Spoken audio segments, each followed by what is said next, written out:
Hello everyone, my name is Goran Žužić and today I'll be talking about universally optimal distributed algorithms for non-topologies. This is a joint work with Bernard Hoyper and David Weitz, and it's a work that is set to appear in STOC 2021. So let's get started. Suppose that we are given some specific distributed network G. So how you should think about the distributed network G? You should either think about some computers in a large network like the internet, perhaps about processors in a supercomputer, or even sensors in a field. Now, these nodes in the network want to solve some optimization problem on the network graph. For instance, you might want to be solving the minimum spanning tree or the MST problem, the single source shortest path, the min cut, or some other distributed optimization problem that comes to mind. Now, during this talk, we will mostly focus on the minimum spanning tree problem, as it is a simple problem that is pretty typical in the setting.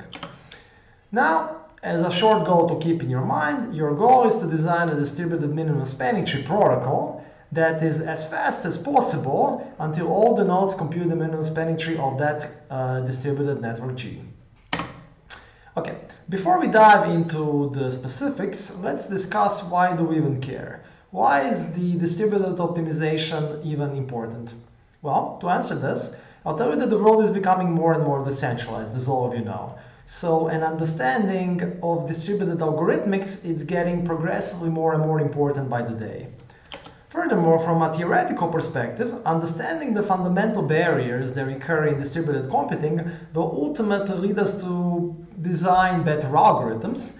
And moreover, having an understanding of the barriers will enable us to tell what is actually possible and what is not possible to be done in a decentralized way. Now, why do we care about the minimum spanning tree problem and not some other problem in this area? Well, the minimum spanning tree problem has been studied to death in the centralized setting for more than 100 years. We think we know basically everything there is to know about the problem. And likewise, it is the most well-known and well-studied problem in the distributed area too. It was introduced by Gallagher, Humboldt, and Spira in 1983. But however, in spite of being introduced about 40 years ago, there are still many important open questions that we actually don't know how to resolve. So, to put it in one way, the minimum spanning tree problem is the easiest hard problem that we don't really know how to resolve yet in the distributed setting. Furthermore, from a practical perspective, there even exists a standardized spanning tree protocol. So it is good to know that actually somebody in practice kind of cares about this kind of things being computed in an actual network.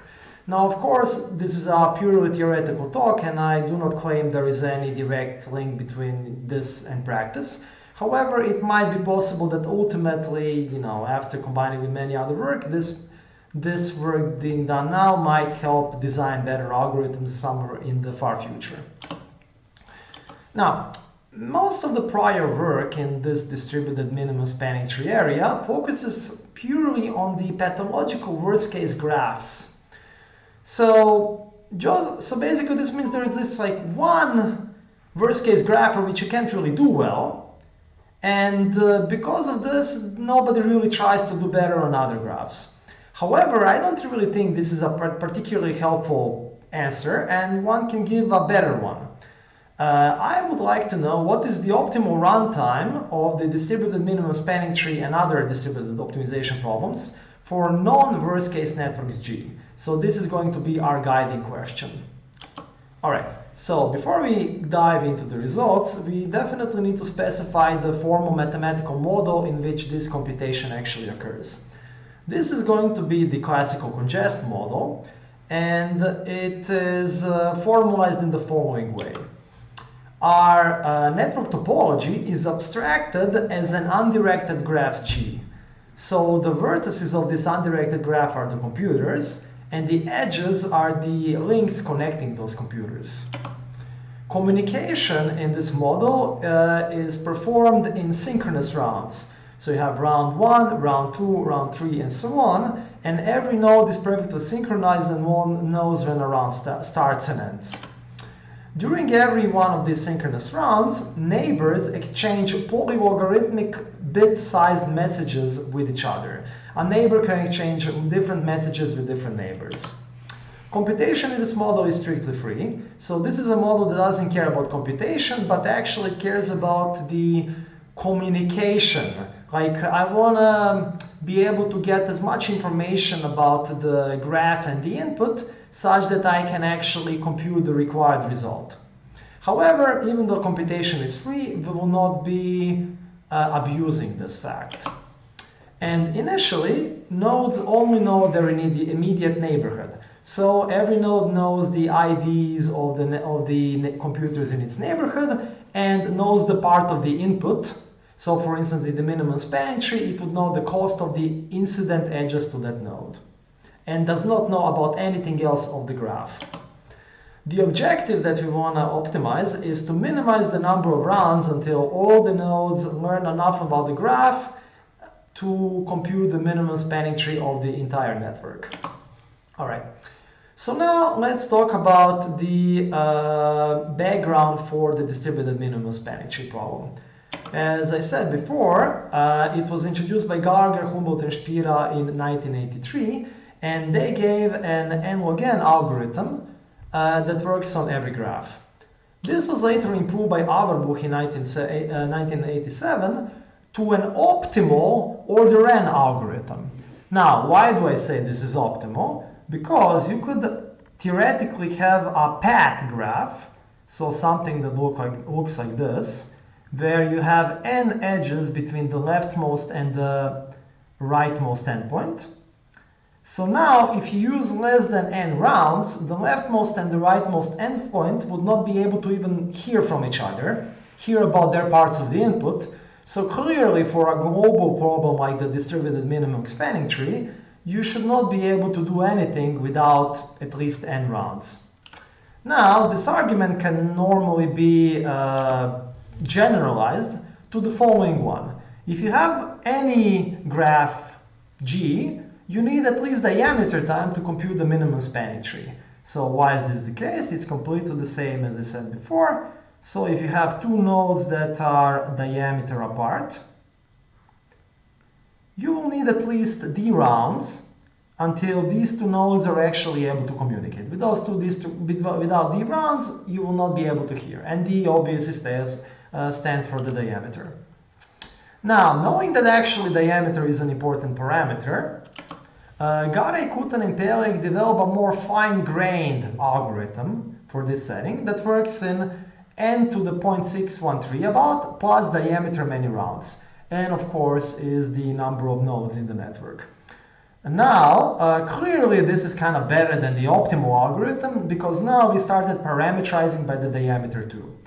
And here you should think of the diameter as the small number, and you should think of n to the 0.613 as much larger, because in a typical network of interest, the diameter is polylogarithmic, while n to the 0.613 will be huge.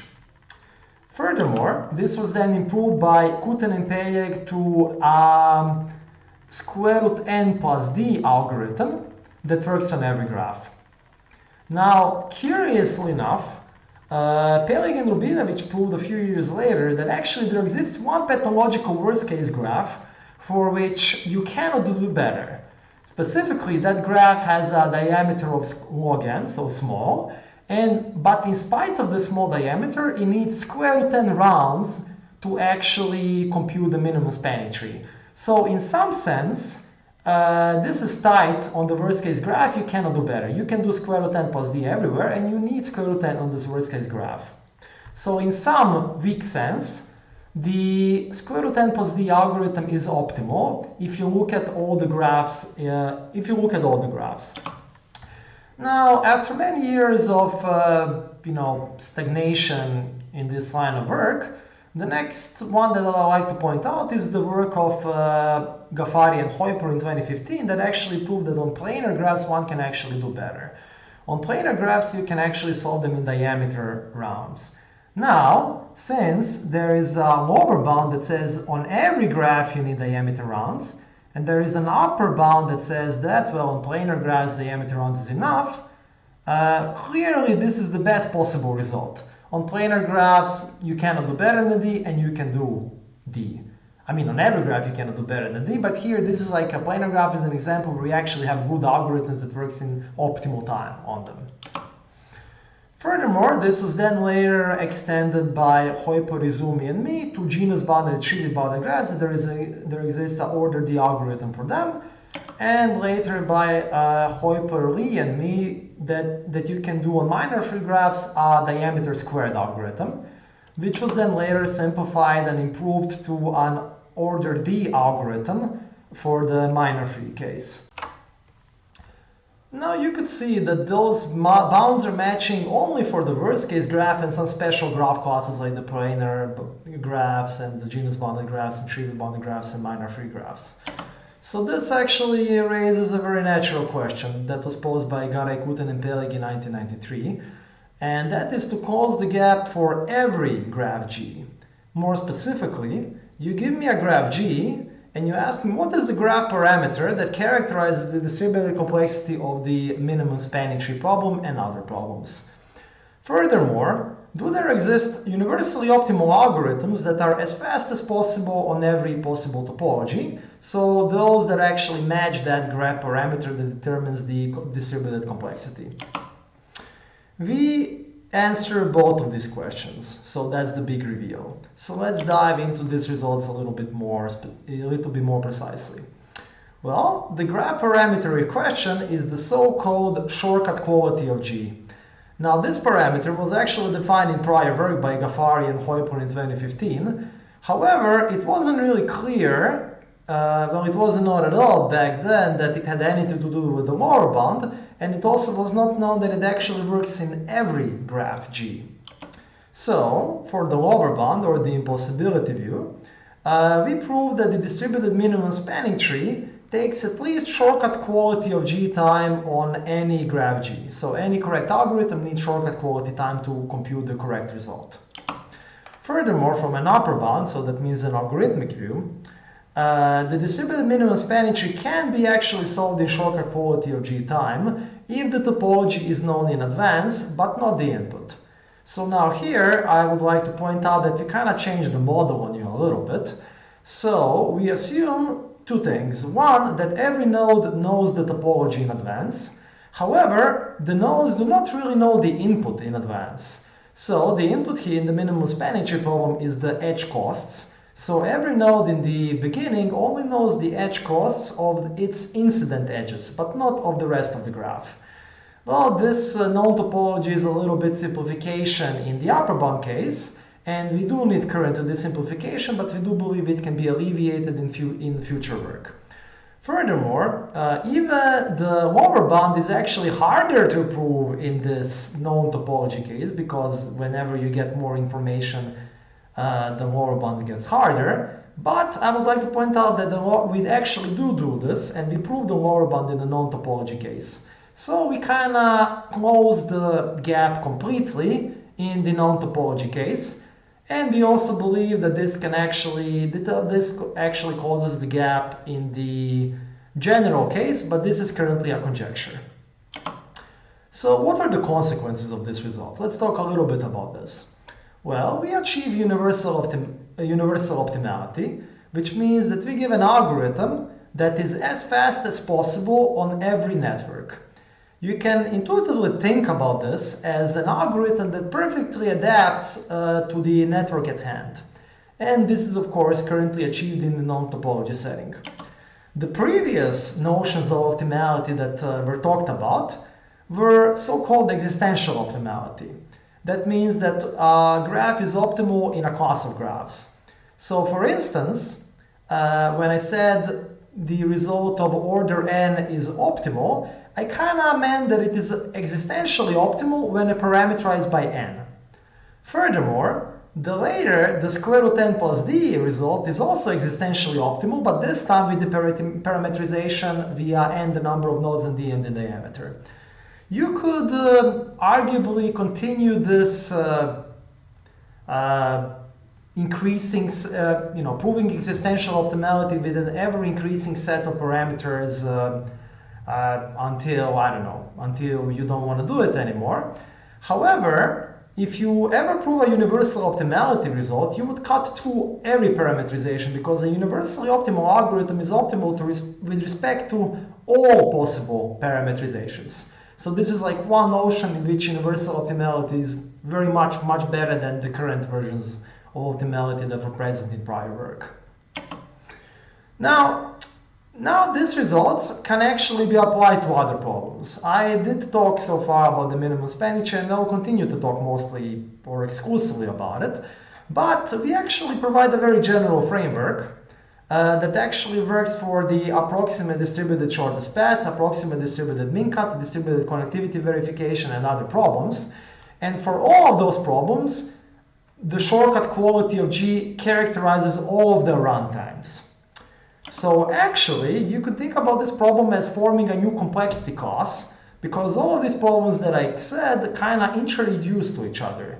So you can think of this like a new complexity class that contains the shortest path, the single source shortest path, the minimum cut, the minimum spanning tree problem, and all of them form a new complexity class that wasn't observed before.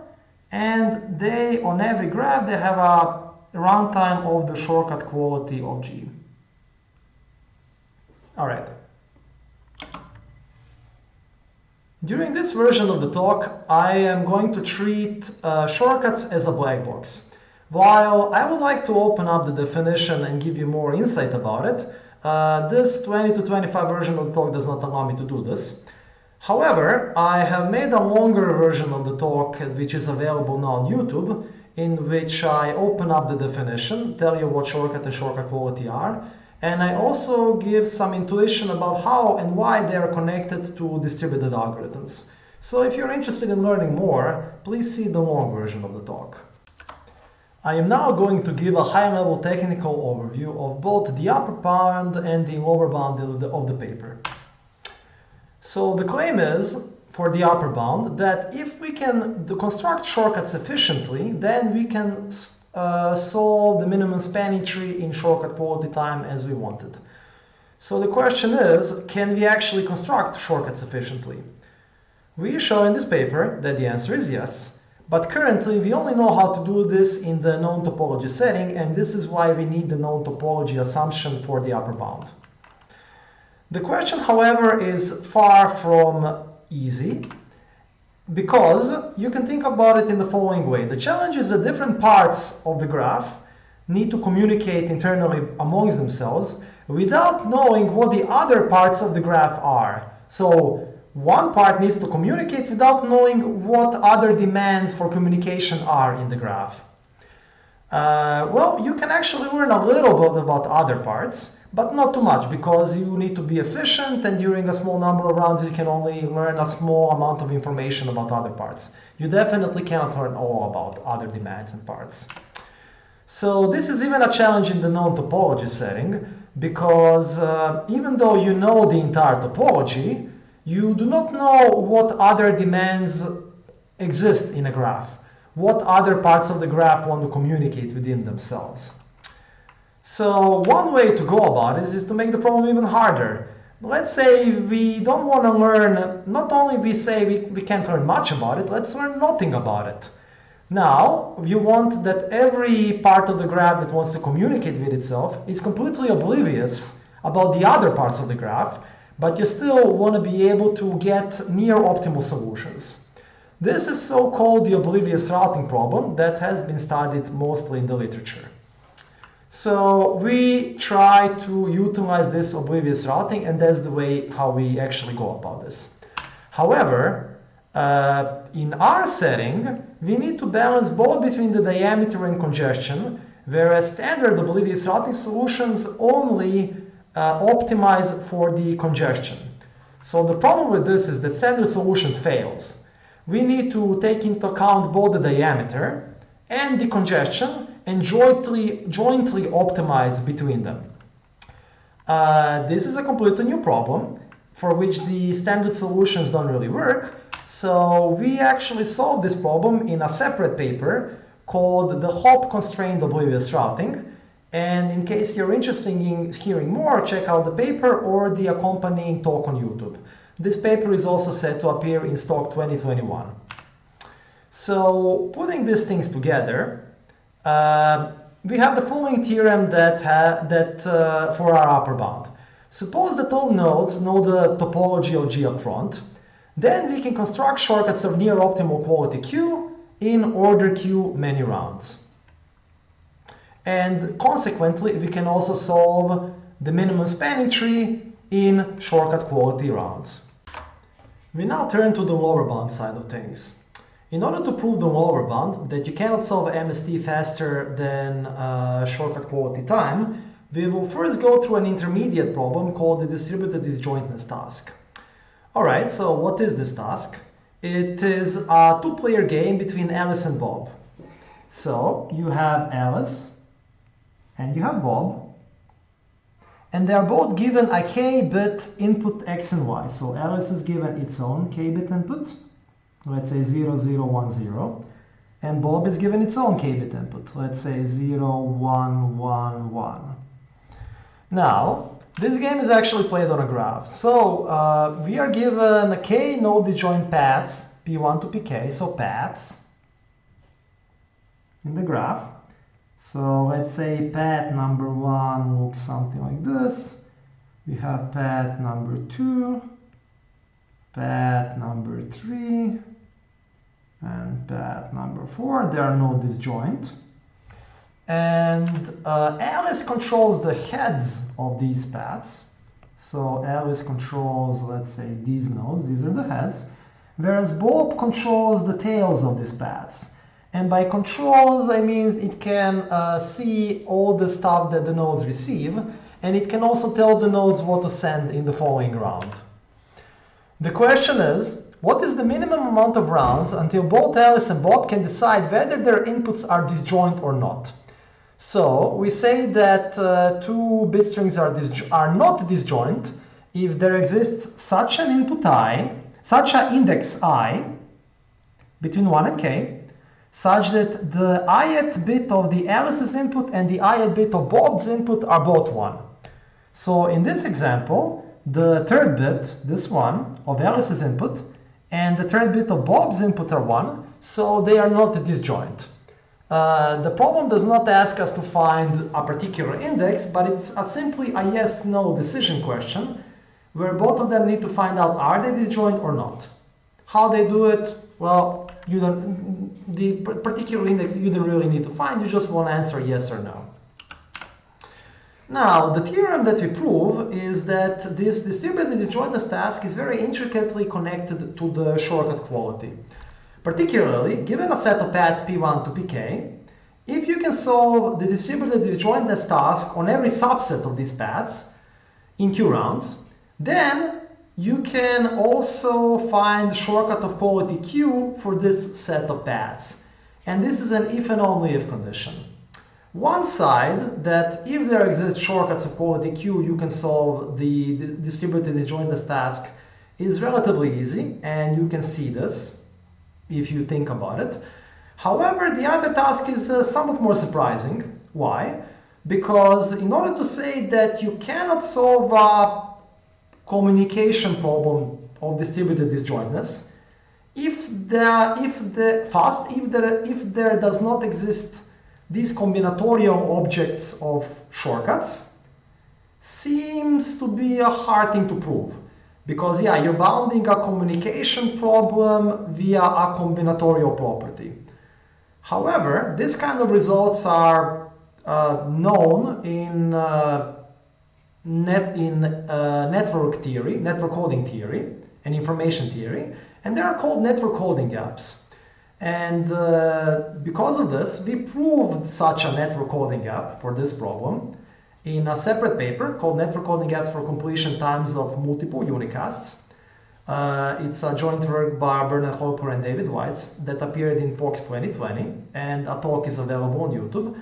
And I would advise you, if you would like to know more how you actually prove this network coding gaps, how do you bound a communication task by a combinatorial property, I would advise you to see the talk or the paper. Alright, so we go through this distributed disjointness task as an intermediary. Okay, now let's start, when we have all the ingredients in place, let's give a high-level overview of how this proof actually looks like. What we would like to prove, one more time, for the lower bound is that the time to solve the minimum spanning tree problem is up to polylogs more than the shortcut quality of G. Now, how do we actually prove this? Suppose that there is a very fast MST algorithm that works in Q time. First, we show a reduction that using the MST oracle, we can solve the distributed disjointness problem. Furthermore, using the network holding gap from the previous slide, we then argue that if there is a good solution to the distributed disjointness problem, there is a good shortcut quality. So this is actually how the lower bound works in its entirety.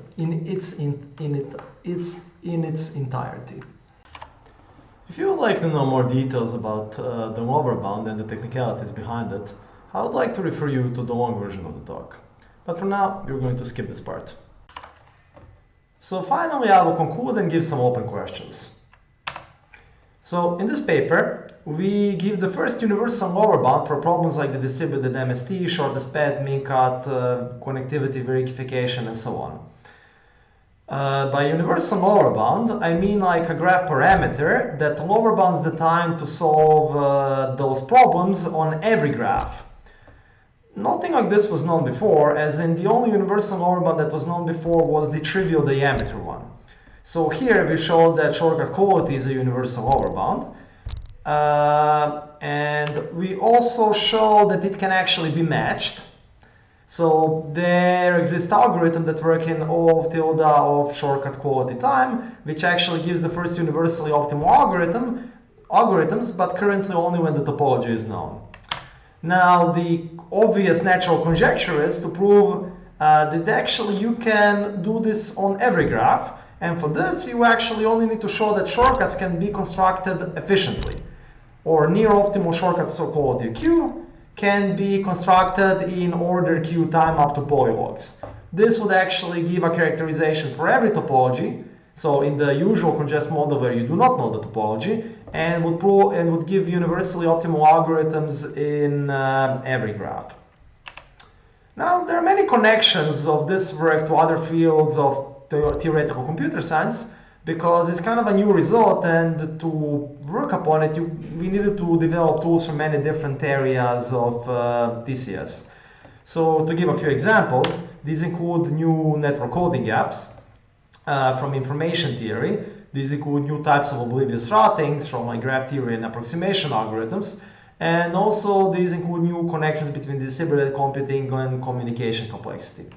And now the nice thing here is that not only do we draw from these areas to prove our result, but the line of question is asked in this paper kind of influenced new results in those other areas, and now there is kind of a mutual benefit, because the questions lined in this line of work benefited the other areas because we were able to solve some questions there that were, I would say, notable and nice. Alright, so the open questions remaining, well, we can pose a bunch of them, and they're kind of natural. Are there universal optimal algorithms in other models? So, for instance, what about when you worry not about the time, but about communication complexity? Or you worry about both time and communication complexity jointly. Can you have both? Can you be, universally optimal in both? And what would that even mean? Or maybe you want to be just with respect to time in the congest broadcast model, or in the radio model, or some other model. So that is kind of a way, develop universal optimality in other models. And the other question that I'd like to pose is also a very natural one. Can you have universally optimal algorithms for other problems? So here we show that it works for distributed minimum spanning tree and approximate shortest path and approximate mean cut and so on. But for instance, we do not know anything about exact mean cut or exact shortest path or any other problem that comes to mind, all pair shortest path, which I don't believe even the shortcut quality is the right answer, but it should be something completely else. All right, so that will be it, and thank you for your attention.